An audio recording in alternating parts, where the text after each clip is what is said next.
Hello, जय हिंद दोस्तों। फिर से आप सभी का एक बार रिजल्ट क्लासेस में स्वागत है। दोस्तों, जैसे कि आप सभी को पता है कि हम लोग जो है अभी पॉलिटी का जो है खान सर के नोट्स में से भाग 1 को पढ़ लिए हैं। तो आज जो है भाग 2 को पढ़ेंगे। तो आइए स्टार्ट करते हैं दोस्तों, एक मूल वक्तव्य के साथ कि आगे बढ़ने हैं तो पढ़ने ही होंगे दोस्तों, दूसरा कोई विकल्प नहीं है। आइए बिना टाइम वेस्ट किए हुए आज की क्लास की स्टार्ट करते हैं। तो दोस्तों भाग दो में जो है अनुच्छेद 5 से 11 तक है। भाग 2 में कितना अनुच्छेद से कितना अनुच्छेद तक है? तो 5 से अनुच्छेद 11 तक है। इसमें जो है दोस्तों नागरिकता के बारे में जो है चर्चा है। ठीक है, भाग 2 में किसके बारे में चर्चा है? तो नागरिकता के बारे में चर्चा है। आइए देखते हैं आगे। कोई भी देश अपने मूल निवासी को कुछ विशेष अधिकार देता है, इन अधिकारों को ही नागरिकता कहा जाता है। कोई भी देश हो अपने नागरिक को जो है कोई विशेष अधिकार देता है, इन जो है अधिकारों को ही नागरिकता कहा जाता है दोस्तों। ठीक है, भारत में एक हरी नागरिकता है। भारत में कैसी नागरिकता है?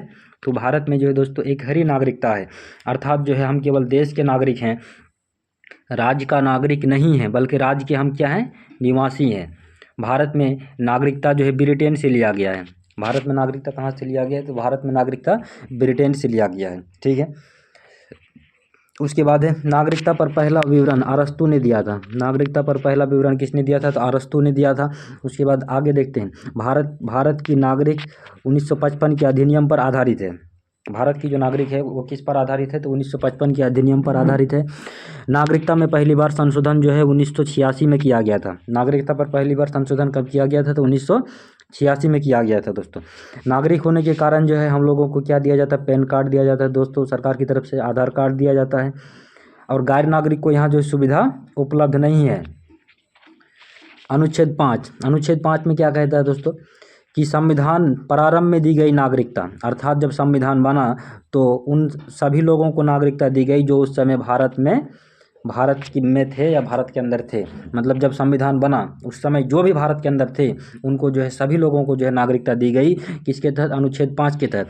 अब आगे देखते हैं अनुच्छेद 6। अनुच्छेद 6 में क्या कहते हैं दोस्तों? अनुच्छेद 6 में है कि पाकिस्तान से भारत में आए लोगों का नागरिकता, क्या कहता है कि पाकिस्तान से अगर कोई भारत में आया है तो उसकी नागरिकता के बारे में चर्चा है 6 में। किंतु यदि वहाँ संविधान बनने के बाद आएंगे तो नागरिकता नहीं दी जाएगी। क्या कर दिया? परमिट रूल लागू कर दिया। यानी 19 जुलाई 1948 से पहले अगर कोई पाकिस्तान से भारत में आना चाहता है तो जो है आ सकता है और उसको नागरिकता दे दी जाएगी।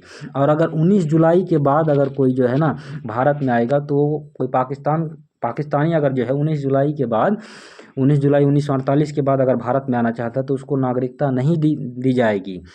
यही कहता है अनुच्छेद 6 में। अनुच्छेद 7 क्या कहता है?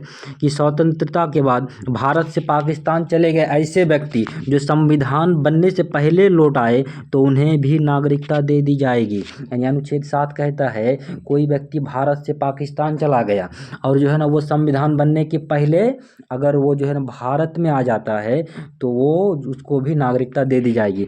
अनुच्छेद 8 में क्या कहता है दोस्तों? कि विदेशी भ्रमण यानी विदेश घूमने एवं नौकरी करने पर भारत की नागरिकता समाप्त नहीं होती है।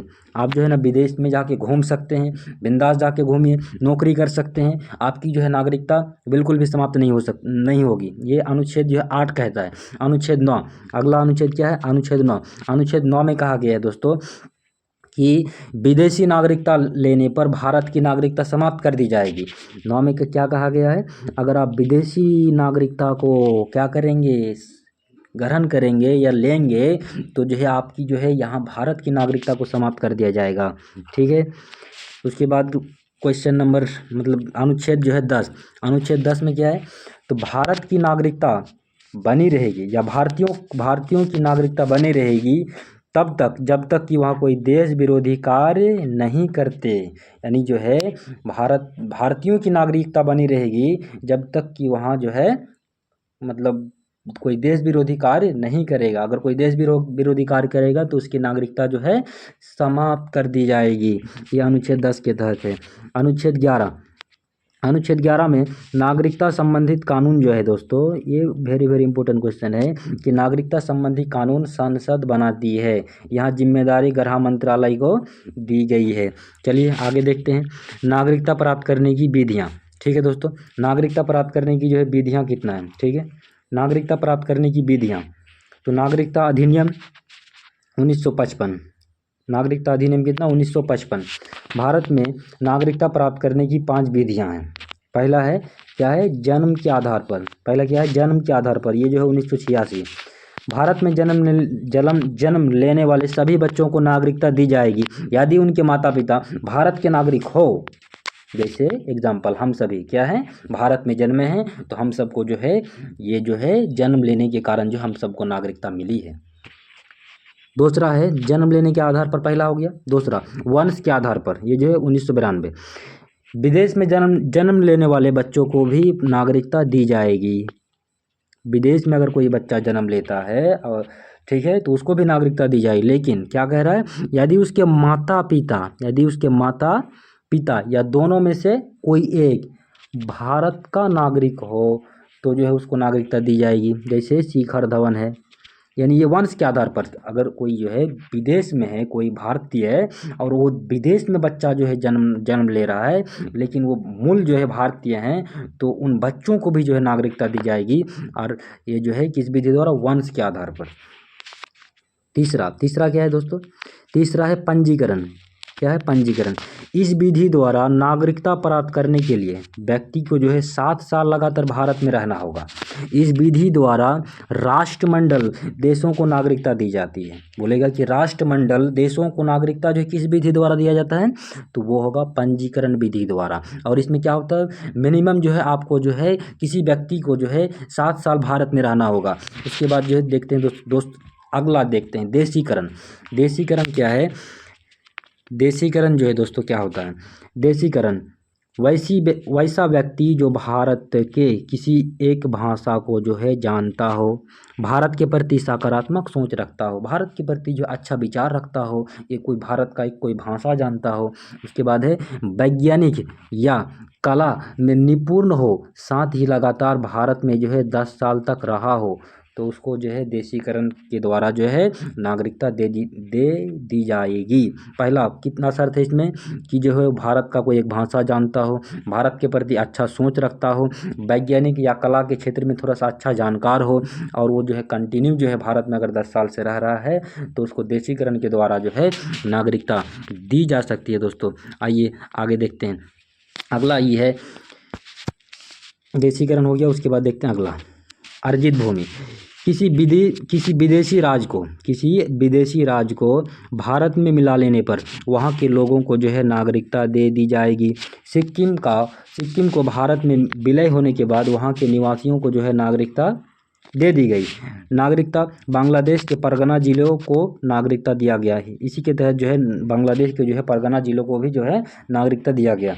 किसके तहत, अर्जित भूमि के तहत। यानी कोई जो है अभी जो है मान लीजिए कि जो भारत का जो नक्शा है, अगर कोई विदेश अगर मतलब भारत में विलय होना चाहता है या भारत में जो विलय होता है, तो वहाँ के जो लोग होंगे उनको जो है नागरिकता दे दी जाएगी।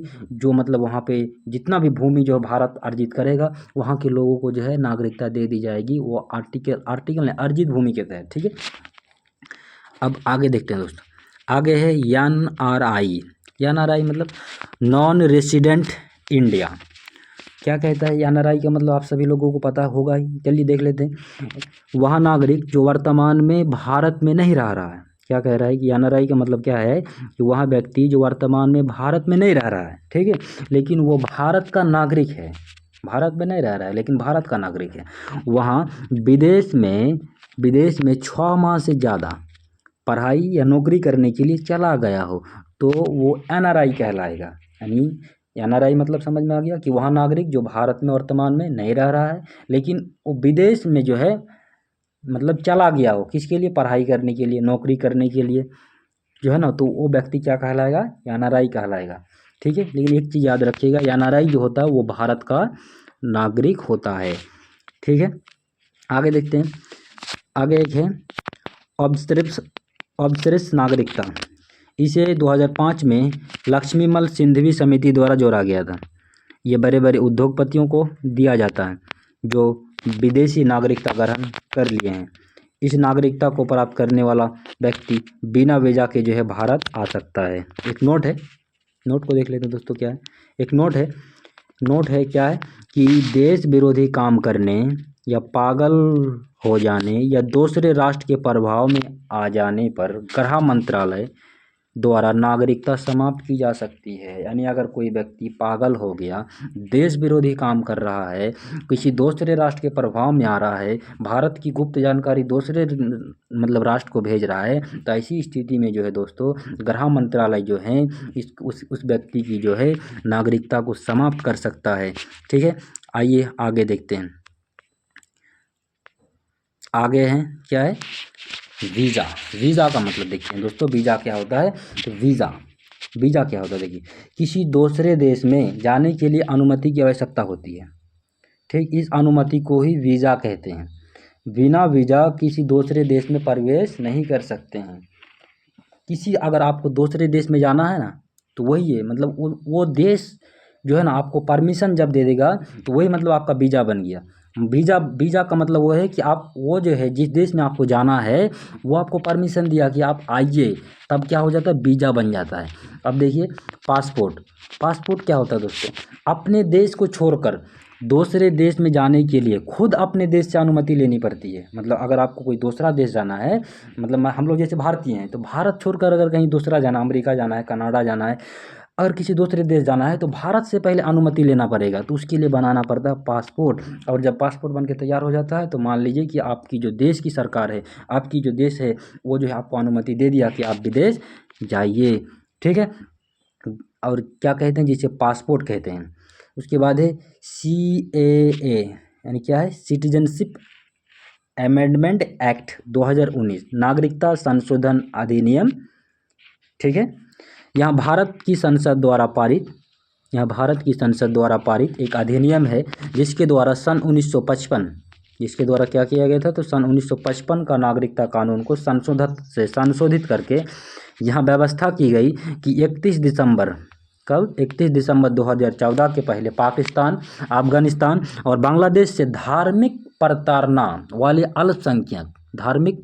वाले अल्पसंख्यक जैसे दूसरे देश में जो है ना, अल्पसंख्यक क्या है, जैसे भारत में जो अल्पसंख्यक हैं, जैसे हम लोग जो जैसे OBC EBC ये जो है भारत में, सिख ईसाई ये सब जो है भारत में अल्पसंख्यक है। लेकिन बहुसंख्यक क्या है भारत में, तो हिंदू लोगों की जो है ज़्यादा बहुसंख्यक है भारत में। ठीक है, जनरल कैटेगरी जिसे कहा जाता है। अब जो लेकिन दूसरे देश में हमारे जो आस पड़ोसी के लोग हैं, वहाँ पे जो है अल्पसंख्यक में जो है हिंदू है, बौद्ध है, सिख है, जैन है, पारसी है एवं ईसाई है। वो ठीक है, ईसाई को जो है भारत की नागरिकता प्रदान की जाएगी। ठीक है, मतलब जो अल्पसंख्यक है हमारे पड़ोसी के, मतलब पाकिस्तान, अफगानिस्तान और बांग्लादेश के, ठीक, हिंदू, बौद्ध, सिख, जैन, पारसी एवं ईसाई को जो है भारत की नागरिकता प्रदान की जाएगी। इस विधेयक में भारतीय नागरिकता प्राप्त करने के लिए आवश्यक जो है 11 वर्ष तक भारत में रहने की शर्त में भी छूट देते हुए इस अवधि को जो है ना केवल 5 वर्ष कर दिया। ठीक है, कि कोई व्यक्ति अगर जो है ना 11 साल के बजाय अब 5 वर्ष अगर कोई व्यक्ति भारत में आके रह रहा है, तो उसको जो है नागरिकता दे दी जाएगी और भारत में रहने की शर्त के रूप में बदल दिया। ठीक है, ये था। उसके बाद नेक्स्ट है 20 दिसंबर 2019 को पाकिस्तान के 7 शरणार्थियों को भारतीय नागरिकता देकर इस अधिनियम को लागू किया था। ठीक है, कब लागू किया था, 20 दिसंबर 2019 को जो है 7 शरणार्थियों को जो है पाकिस्तानी के जो है 7 शरणार्थियों को जो है नागरिकता देकर जो है इस अधिनियम को लागू किया गया था। चलिए आगे देखते हैं।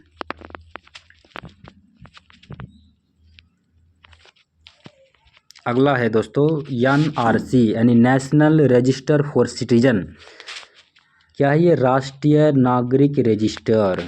कहता है कि भारत के राष्ट्रीय नागरिक पंजी भारत के राष्ट्रीय नागरिक पंजी भारत सरकार द्वारा निर्मित एक पंजी है, जिनके उन भारतीय नागरिक के नाम है, जिनके जो है उन भारतीय नागरिक के नाम हैं जो असम के वास्तविक वैध नागरिक हैं। देखिए NRC में किसका नाम है, तो देखिएगा जो है ना असम के जो है वैध नागरिक हैं। ठीक है, यह पंजी विशेष रूप से असम के लिए बनाई गई थी। NRC जो है विशेष रूप से असम के लिए बनाई गई थी और NRC में जो है वहाँ के जो असम के जो है वैध नागरिक, ठीक है, उन्हीं का नाम है NRC में। ठीक है। लेकिन आगे देखते हैं, जब पाकिस्तान और बांग्लादेश में लड़ाई चल रही थी तो बहुत से लोग वहाँ से भाग कर जो है भारत चले आए। ये सभी लोग धार्मिक प्रताड़ित हानि बल्कि अपने ही देश के लोगों द्वारा प्रताड़ित थे। इस पर सुप्रीम कोर्ट ने 2013 में कहा था कि आप एनआरसी लाइए और जो व्यक्ति 24 मार्च 1971 से पहले भारत आए हैं उन्हें एनआरसी के तहत जो है नागरिकता दे दी जाए।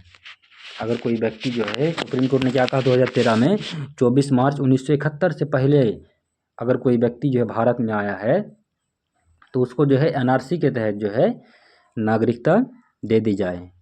ठीक है दोस्तों, आगे देखते हैं। 2015 में एनआरसी का रजिस्टर जो है बनने लगा। 2015 में क्या हुआ, तो एनआरसी का जो है रजिस्टर बनने लगा। एनआरसी में रजिस्टर होने के लिए, एनआरसी में जो है रजिस्टर होने के लिए दो लिस्ट को मिलाकर कुल 30 डॉक्यूमेंट में से, एनआरसी में जो है ना आपको जो है लिस्ट के लिए जो है दो लिस्ट को मिलाकर जो है कुल 30 डॉक्यूमेंट में से कोई एक का होना आवश्यक है। यदि आपके पास कोई भी डॉक्यूमेंट नहीं है तो आपको 4 माह का समय दिया जाएगा। आपके पास को मान लीजिए कोई डॉक्यूमेंट नहीं है एनआरसी के लिए, तो आपके क्या दिया जाएगा, 4 महीना का ही मात्र समय दिया जाएगा। आपको यहाँ 4 महीना के अंदर आपको साबित करना पड़ेगा। क्या साबित करना पड़ेगा, देखिए, यदि 4 माह के अंदर अपने आप को आप साबित नहीं कर पाए तो आपको डिस्ट्रिक्ट कोर्ट जाना पड़ेगा।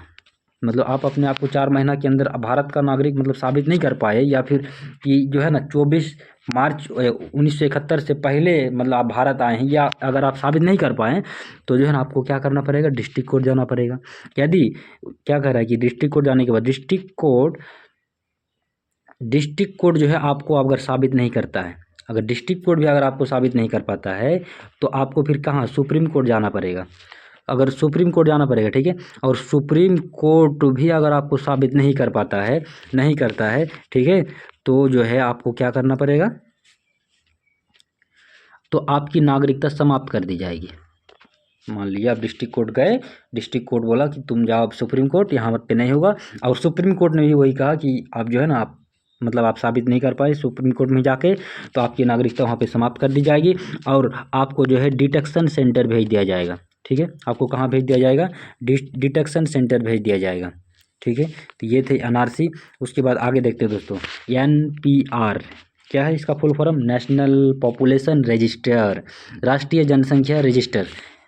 क्या होता है ये देखिए, एनपीआर क्या होता है, देश के निवासियों का एक रजिस्टर है। एनपीआर क्या कह रहा है कि ये जो है देश के निवासियों का एक रजिस्टर है। इसे नागरिकता अधिनियम 1955, इसे जो है नागरिकता अधिनियम 1955 और नागरिकता नियम 2003 के प्रावधानों के आधार पर स्थानीय, ग्राम पंचायत, तहसील, राज्य और राष्ट्रीय स्तर पर तैयार किया गया है। आपके परिवार कितना है और कौन कौन व्यक्ति कहाँ रहते हैं, इस आधार पर एनपीआर बनेगा। इससे जो है जनसंख्या की गणना की जाएगी, इससे जो है जनसंख्या की गणना की जाएगी।